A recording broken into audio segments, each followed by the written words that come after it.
Două familii din comuna Bascov ce au rămas în luna iulie fără acoperiș deasupra capului pentru că locuința lor a fost luată de ape, au acum o nouă șansă. În prag de sărbători, familiile sinistrate au primit cheile de la noua locuință ce a fost utilată corespunzător. Sărbătorile vor fi mai frumoase pentru câțiva localnici din Bascov și asta pentru că le vor petrece în casă nouă, alături de cei dragi. Este vorba despre 8 suflete din comuna Bascov care în această vară, în urma inundațiilor, au rămas fără toată agoniseala de o viață.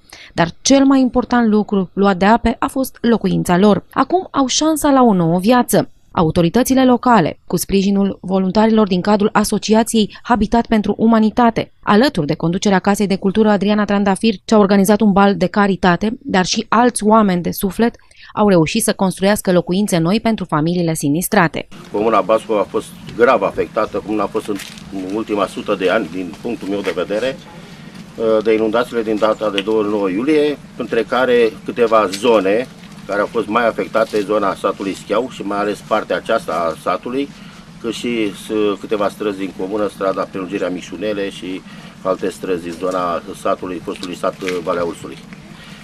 Primăria a încercat și Consiliul Local și în mare a reușit să, într-un fel, să gestioneze efectele. Pe lângă această casă vreau să vă spun că tot ce este înăuntru, frigider, aragaz, televizor, au fost acordate de către primărie. Oamenii au primit acum, în ajun de sărbători, cheile de la casele lor noi și s-au bucurat nespus. Au mulțumit tuturor pentru gestul lor.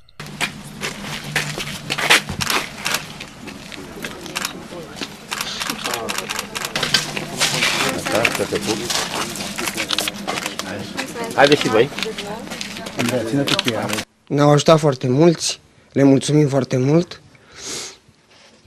primăriei, Casei de Cultură, tuturor. Ce sentimente vă... E bine. Sunteți fericiți? Normal. Cum e noua casă? Foarte bine.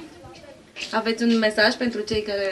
Le mulțumim din tot sufletul tuturor.